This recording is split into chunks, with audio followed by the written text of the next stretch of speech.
Hello, hello. Welcome to the place for offbeat health professionals who have bravely swapped their healthcare hats for non-clinical creative caps. I'm Caitlin, a psychologist turned copywriter, and this is Healers with Hustles. I'm thrilled to announce my very first guest on the podcast, Christie Moore, an occupational therapist turned personal branding photographer based in Sydney, who helps magic-making creatives and coaches stand out through her storytelling imagery in a way that feels good and is like you. Christie offers bespoke branding photography sessions for creatives and coaches who want personal brand photos that stand out in the industry and fit their business like their favorite pair of jeans. Ooh, I love that. Well, welcome, Christie. I'm so excited that you're, agreed to be on my brand new podcast and you're the first guest. So I'm so excited that you're here. Oh, thank you so much for having me. It's such an honor, and I'm so excited to be your first guest. What a privilege. I'm so excited to dive into your story. I hesitated from researching all about you and everything because I wanted to hear it first from you, because you sound like you've had such a incredible journey from being an OT and then now you're a brand photographer. So tell me all about it. Yeah, absolutely. I'd love to. So I studied occupational therapy at university. So that's my background, and very much was into that. And I loved working in that profession. But there was this sort of niggling need for a creative outlet. I have memories of using disposable cameras and things like that as early as my primary school days, on excursions and things like that, or at friends' sleepovers.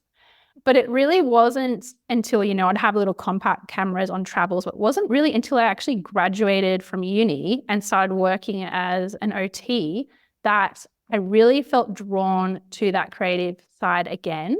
And whether that was capturing places or people or the sea, things like that, I really just had that niggle. Wow. Are you quite a creative person? Like, are you known for being creative, or is that something that's developed? I think I always had that interest, and growing up, I was very much into different sports and things like that.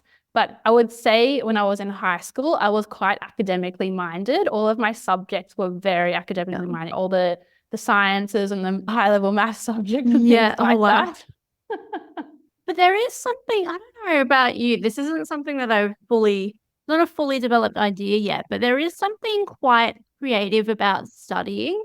And I know when I finished studying, like when I finished masters, I felt there was like this gap and it was quite difficult to realize what it was. But then I started copywriting and I think that like kind of gap got filled, and it must have been like something about the creativity or like the making of something, or I'm not exactly sure what it was. But yeah, what is your experience of that been? Yeah, absolutely. I really believe that we're all creative in our own way. And yeah, just really taking those opportunities. And it doesn't even necessarily be for work, in your personal life as well. But I think for me, it was very much a hobby and just an interest initially. And part of that was I loved working as an occupational therapist, but I did feel a little bit restricted in terms of how I could express myself. There was a lot of different protocols and things like that. I was working in hospitals and things, and it's like there's a certain way you can write a report, or you have to conduct a certain way, and there's good reasons for that. But yeah, I really just wanted to have different ways to express myself. Yeah, absolutely. It's such a thing, isn't it? And we can talk more about this later, about like professionalism and what that looks like and what the rules are and like the codes and this and that. And it is quite a struggle. So I'm so glad that you found photography and took that next step. But tell me about because did you live overseas for a while? Tell me about that. Yeah, I did. So in 2016, I moved to Paris with my partner for a year. Yeah, I know. Amazing. It was an amazing experience. And really, it was to just have that freedom to express ourselves creatively and just, to enjoy those everyday moments and everyday pleasures, which is very much part of the Parisian way of life. And it was just, such a pleasure to be able to explore such a beautiful city and be able to capture those everyday moments. Yeah, wow. That would have been, it sounds like such a dream. Why Paris? We had traveled there before, my partner and I, but we just really loved the city, felt really connected to it. The light is, second to none. And just, there's such an emphasis there on culture and really valuing culture and leisure. Yeah. Which really resonated. Yeah, something that sounds like you were really drawn to. And how has that impacted, I guess, changed the way that you do life now, even in your professional work? Well, for me, prior to that, I was sort of just doing photography, very much like a hobby. I'd do the odd thing here and there as a side hustle, but it was really doing it every day and I met amazing artists. Wow. And I got to see their creative process and things like that and learn about their story. And prior to that, I was capturing my travels and things like that and maybe some street photography. But it was really getting to know people on that level and their stories that I thought there's something there. And I'm really drawn to this idea of we all have our own unique story to tell and to share. And that's our point of difference. How beautiful that you experienced that and witnessed that, but then you're also able to take that away with you and bestow that gift on other people. Because how beautiful is that, being able to do exactly that and brand yourself and be like, well, I don't know, well, do you use the word authentic, or is that a bit of a overused word? It can be a bit overused. I like to look at it in terms of showing up in a way that feels good and feels like you. So that's going to look different for everybody. Definitely. Absolutely look different for everyone. And tell me a little bit about how you help people, I guess, find whatever that difference is, because I should imagine that, like, do you work with a lot of like professionals and coaches? And so probably maybe people have come from either a corporate background or like a health background where there's this idea of what a professional looks like or acts like. And then how do you help them find out what their special something is, or their point of difference, like you said, and show that on camera? Yeah, absolutely. So I work with creatives and coaches, and I find that we all have our own unique brand story, and that can look like why we started our business, what we were doing before we were doing that creative outlet, what motivates, what fuels us. And we each have our own unique way of doing things. There could be a million photographers, a million copywriters, but we're our uniqueness and our approach, and we bring all of our values and our personality and our life experience to that. And that really shines through. With my clients, it's really about really getting to know them and their brand story and what's really inspired them. Because for me, no two branding sessions ever look the same, and I really wouldn't want it any other way, because it's all about capturing their point of difference and helping them to show up in a way that it feels good and it feels like them. Because I know it can feel a bit heavy to go in front of the camera and to show up and tell the world, here I am. Absolutely. Like, it is such a different experience being in front of the camera. I'm just thinking back to about like my first branding shoot, and it felt a bit bizarre and it's so exposing. So how do you make your clients feel comfy, apart from just you're a warm and lovely person, but what else do you do? Thank you so much. For me, a dreamy branding shoot, a laid back and fun shoot, it starts long before I pick up my camera. So it's all about the planning and the preparation and just really making sure that we're a good fit, because it's quite a personal experience. It's quite vulnerable for people to put themselves out there. So for me, by the time we're at photo shoot day, we're already friends. We already know each other. We've already interacted with each other so much. And I want to go beyond. Of course, you want your images to look dreamy. You want them to look really great. But you want them to go beyond that superficial level, and they feel like you and they tell your story, and you're proud to share them because they reflect you. They don't just look like everyone else. That's a good point there about looking like everyone else, because I could imagine people would maybe come to you and maybe even before the photo shoot day, but they don't exactly know how they want the shoot to be or what makes them potentially and how to translate that on camera. And they've probably seen, oh, there's my competitor has like pictures of like sparklers or disco balls or like those common things, which is lovely if that reflects your personality. But I'm assuming some people probably come and it's a totally different vibe, and how lovely that you get to help them find that. Yeah, absolutely.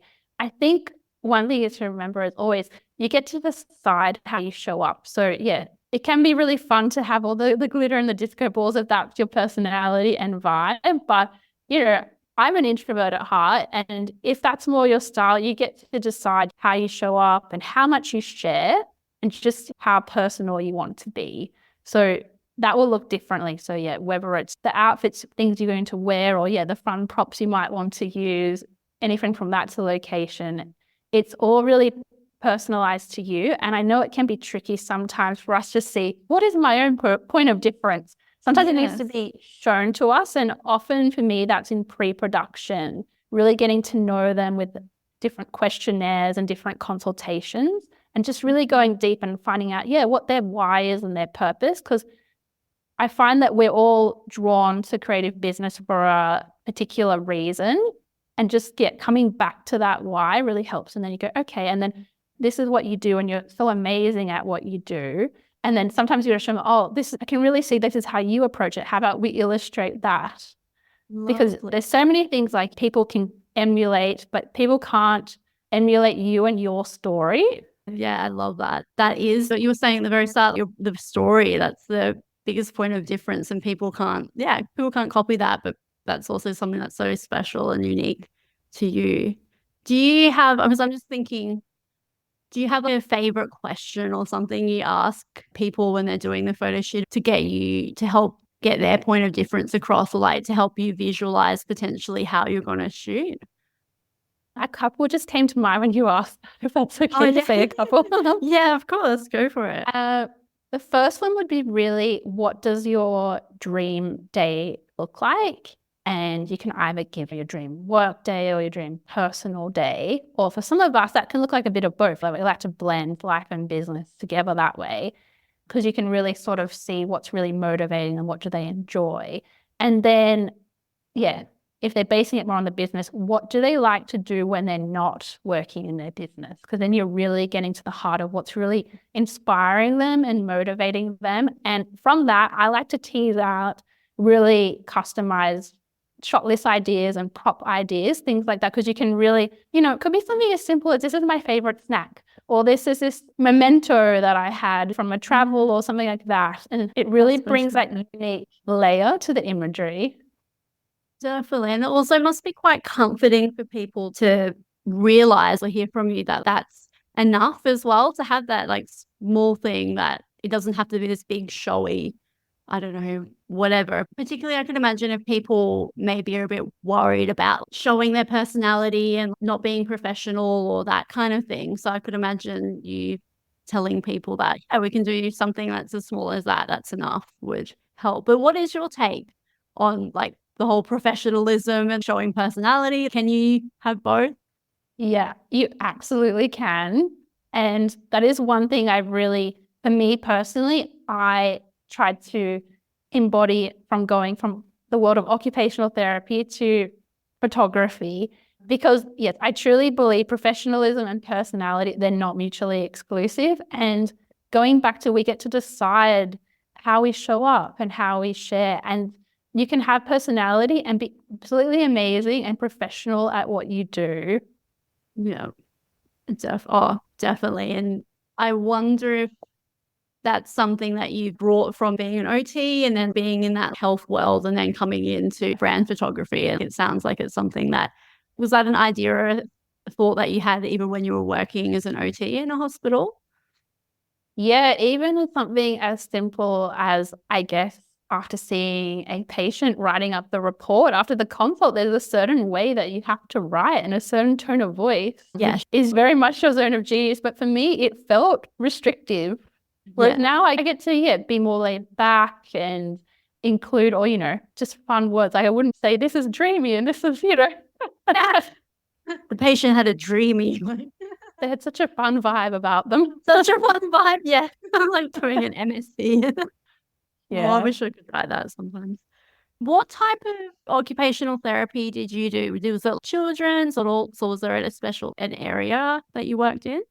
I worked with adults, and so I started in inpatient rehab at different hospitals, whether it's rehab, stroke units, and then I worked in the disability sector. So I got to meet a lot of amazing people, and they each in themselves, they had amazing stories to share. And I've really taken that to my work in photography. And there's definitely transferable skills that you can take with you. For instance, just that ability to connect with people and build rapport and put people at ease. I really do credit a lot of that to working as an occupational therapist. I bet. I have such a nice spot in my heart for OTs. You have such an amazing skill set and do such incredible work. And I could so imagine how those skills and putting people at ease would translate to your photography world now. I actually, when I was, it's not really something I talk about much, but when I was 8 years old, I actually had an accident. I fell out of a tree and was like in a coma for ages, and it was really scary actually. I had to learn how to walk again and all that. It was pretty terrifying, but I have these really beautiful memories of 2 occupational therapists that I work with.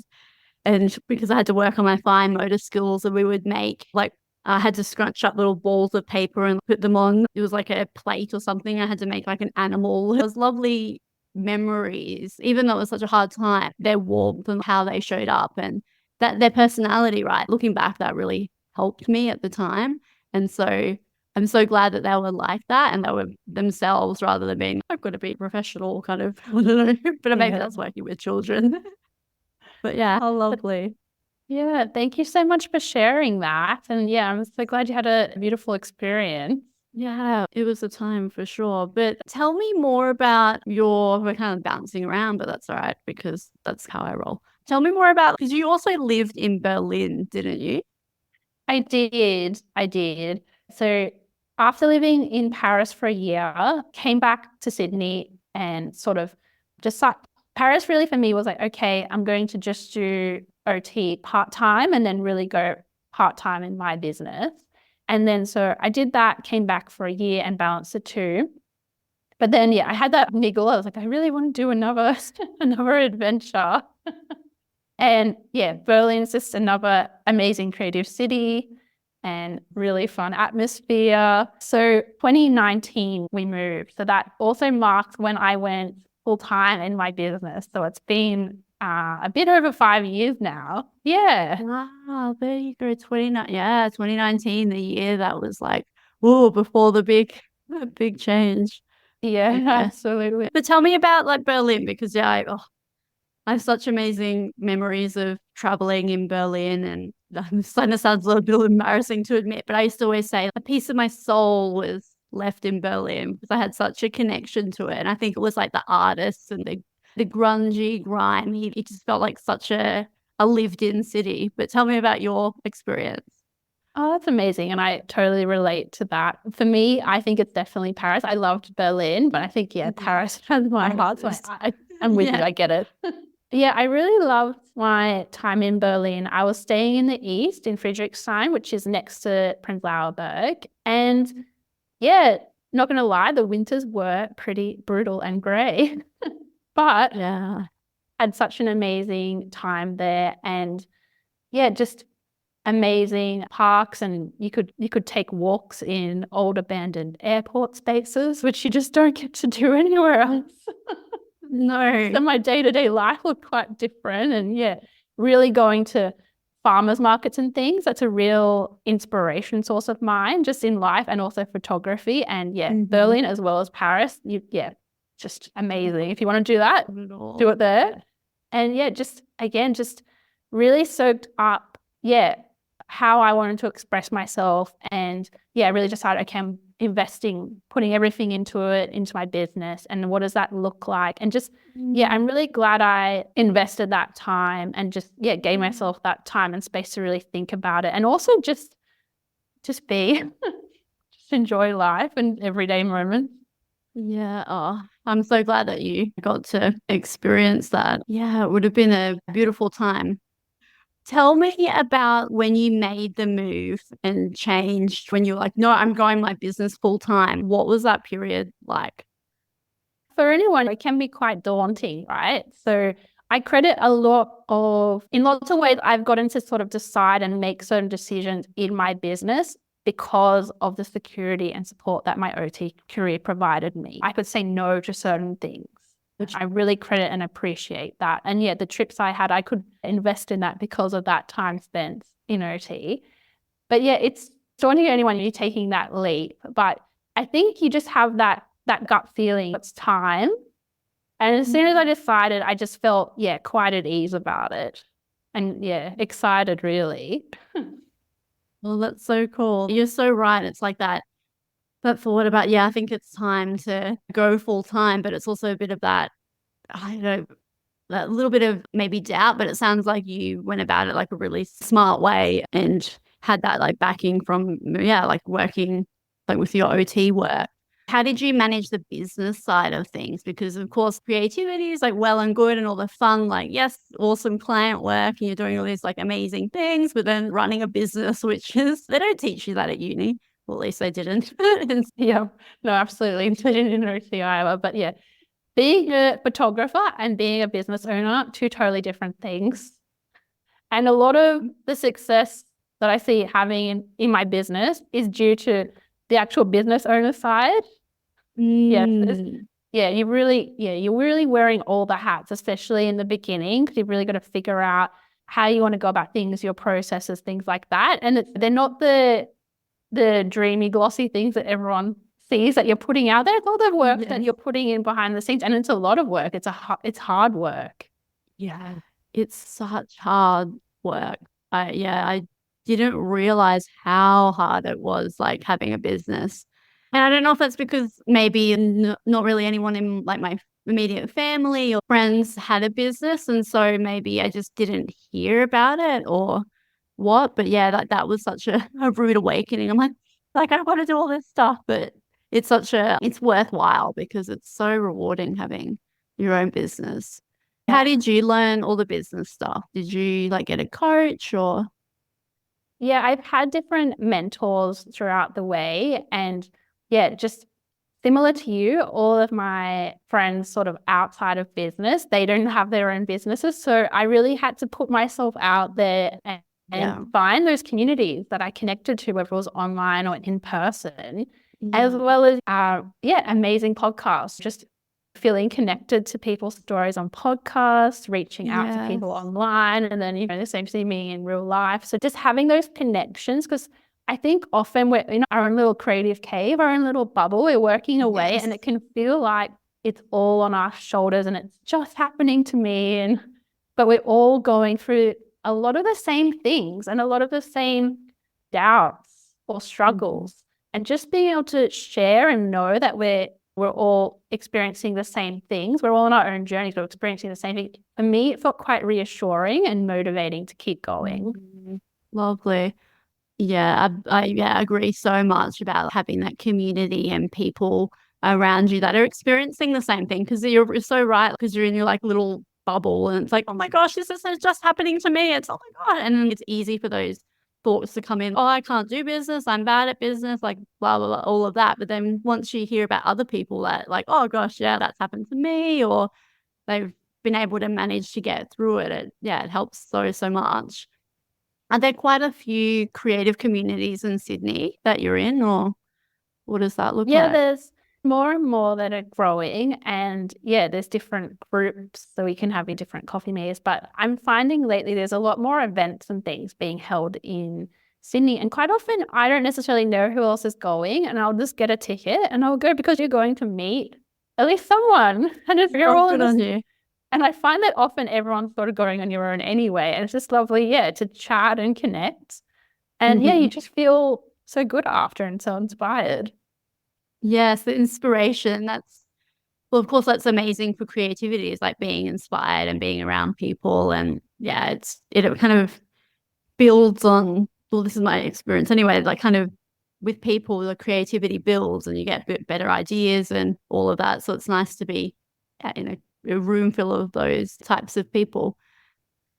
Tell me, a little bit about the photography world and the photography industry. Is there anything that surprised you or that you wish that you could change?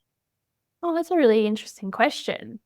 Uh, I think for me personally, as being the one taking the pictures behind the camera, I've always found it interesting that photographers can actually be quite reclusive and they hide behind the camera and they, won't put themselves out there. So for me, I really wanted to sort of go against that. Your clients, of course they want to connect to your work, but they want to connect to you. So for me, a big thing, and I really want to lead it by example, is to show up and just show up in a way that feels like me, to show you can do it too. Because I'm an introvert, but if I can, you can. You're living it, right? And people can feel that, and your clients would be able to feel that. And it just, gives them that little bit of motivation, but it's just that little bit of something to, show up as themselves and do it. But why do you think that is with photographers? Like they sometimes seem to hide behind their cameras. I think as photographers, you can love to observe moments and sort of be a spectator.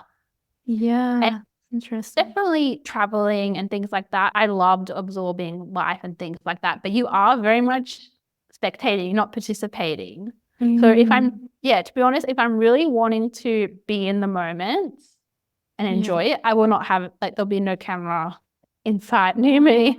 Because it can take you away. You're thinking about sort of being in them and you think, oh, I need these angles, I need to do it. Yeah, that's so interesting. But you would be, because you'd be thinking about the lighting and this and that and the poses, and it's like this big mental arithmetics going on. Do you use film photography or anything like that? In my shoots, I'm just doing digital, but I would love to, I guess, as a creative outlet on the side. I am feeling curious and pulled to film just because I recently it was just a bit of fun to capture with my son, but I got a Polaroid camera and I just thought, I really want to get a little compact film camera and get into that just for a bit of fun and enjoyment. So there's something about it, isn't it? I think maybe it's like the nostalgia element of it or something like that, or you've got to wait and for the film to be processed, or I guess with Polaroids, it's pretty instantaneous, but there is something a little bit different, isn't there? Oh, yeah. So you've got a son. Yes, I do. How is that being a mum and juggling business? It was another, big motivator, I guess, going full time in that. For me, one of my values as business is really having that flexibility in terms of how I want to structure my time, how I want my week to look like. Yes. So if I want to work certain days and have days with him, I can absolutely do that. You get to make your own rules. So that's the flexibility and the freedom, to a certain extent, is one of the massive perks. So I should imagine as new mum, that would be amazing to be able to do that for sure. Do you work with a lot of mothers as well? Is that like an area that you've not niched in, but maybe have a bit of a strong connection to? I am finding more and more, possibly we might be in similar stages, but I am finding a lot of my clients, they're parents themselves, and it's definitely a juggle. I don't believe really that you can get a balance in everything, but it's a juggle. Yeah, I take my hat off to mothers doing it and running businesses. They're just incredibly admirable. Tell me a little bit about your services, and because you've got a service, don't you, called Petite Branding Sessions or something like that? I have a petite branding session coming up in June. So those I run sort of annually or biannually, but my signature offering, I'm really loving to offer. I've got bespoke branding photography sessions. So that's really, an end-to-end visual storytelling experience for magic making creatives and coaches. Beautiful. So it sounds like you have a bit of a process. What is your process? Do you send like a questionnaire and then do a mood board, or what does that look like? Yeah, so it's really tailored to every business I'm working with. But yeah, there's a very considered, pre-production. So that will start, with the questionnaires and consults, which, I like to call planning parties. Oh, planning time. That's fun. I like that. Maybe I want to borrow that because sometimes the pre-work can be seen as a little bit like dull and like I don't want to do this or like forms. I was like, no one really likes forms, but I like the party aspect of it. That's a beautiful way to frame it. And tell me, what is one thing you wish someone had said to you when you were first like making the leap from being an OT to now you're a photographer? Stop doubting yourself. Yeah, it's a good one. What were you doubting yourself about? Oh, I think it's still that thought that you might have. What are people going to think? Even though Yeah. you've been getting this evidence that you're good at what you do and you're helping people and they're really loving it, you can still have that little voice that you're trying to Yeah. silence. Oh, definitely. That's that doubt. Was it for you? Was it like other people, like your friends and family, or was it your colleagues, or was it maybe even like clients that you were wondering what they were potentially thinking? I guess, that'd certainly be a part of that. I know probably, back in the other, world that I was working, I probably was a Yeah. bit shocking to some people because they Yeah. can see you a certain way, but we're quite multifaceted, right? Mm-hmm. Yeah. Yeah. Or they might be just wanting to protect you because going into business, it can be a scary thing and if they don't understand it, they just want to keep you safe and protected. Hugely that, yeah, hugely, because it's a totally different thing, isn't it? And particularly after so many years of study and doing all that and then working, and then all of a sudden, maybe people have got like an image of what you are or what that profession should be like. And then all of a sudden it's, we're going to go over here and do something that's totally different. It is a shock. But having that, kind of we'll call it confidence, but it's like having that something. And I think like you were saying before about knowing what your why is, knowing your purpose or that kind of thing, like your values, what is it, is something that you can kind of hook onto and it pulls you through, I think. Well, that's been my experience anyway. Yeah, absolutely. No, I totally relate to that. Yeah. And is there any questions or anything that you wish I would have asked you? Or do you have anything else? I think no, it's very fun. Flowy, that's good.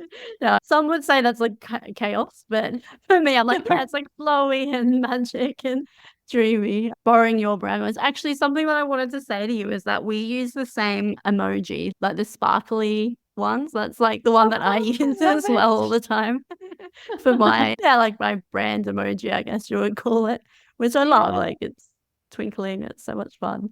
But I thought I would end asking a few rapid fire questions. What is your favorite movie? Favorite movie? Probably Love Actually. That came to mind first, so I'll say that. Yeah, wow, I love action. And oh, no, it's not set in Paris. What am I talking about? Was there another one that was a similar film that was set in Paris that was like that from the creators of it? I can't remember. I know there was a series of movies and there was one set in Paris and one set in Berlin. I think it was even I Love Paris or That's right. Yeah. Oh my gosh. Yes, I remember that film. That was like so arty and that. Yeah. Wow. a bunch I'm of gonna watch that again. short stories and different. I've seen it. That's right. It's really fun too. Yeah. Maybe that's why I was thinking of it because we were thinking of talking about Paris and everything. But in Love Actually, who's your favorite character? Who do you resonate most with? I think it's more there was just a certain cozy feeling to the movie, and it was just sort of a fun, laid back thing. The Hugh Grant dancing scene's pretty funny. What's a concert that you'll never forget? A couple came to mind. My favorite artist is from Florence and the Machine. Oh, stop. Her first concert, I've been to a few, and I think her performance at Coachella I went to in 2015. That I'll always have that memory. It was such a good time. But yeah, what's a absurd thing that you love? Absurd in quote unquote absurd thing. I have an odd snack pairing. I really love peanut butter with bacon on toast. Oh, what? Wow, how did this come about? Like, I was pregnant. that's amazing. Like, I want peanut butter toast, but I also have a craving for bacon. Why not have both? Well, I recommend giving it a go. Yeah, oh no, definitely not. That's the thing. Like, you can't do something until, you tried it, right? So I love that. I imagine like everyone that's listening now is like, the next time they have, peanut butter on toast or something, they'll maybe cook up a side of bacon if they eat meat, that is. Yeah. But, oh, thank you so much. This has been really fun having a chat. It's been a delight speaking with you. But yeah, thank you so much. I will post a link to your website in the show notes so everyone can, and even your Instagram, because you have a great Instagram as well. So I'll pop that in there and people should go and follow you. But is there anything you want to say before we go? Well, yeah, thank you so much for having me. It's been an absolute honor. I've had such a good time. It's been such a fun chat. Thank you so much. All right. That's the end of another episode. Thank you so much for tuning in to Healers with Hustles. If you've enjoyed today's episode, will you do me a tiny favor and subscribe to the show? Just tap the subscribe button on your favorite podcast platform and you'll be the first to know as soon as a new episode drops. Thanks so much for listening. Okay, ta-ta for now.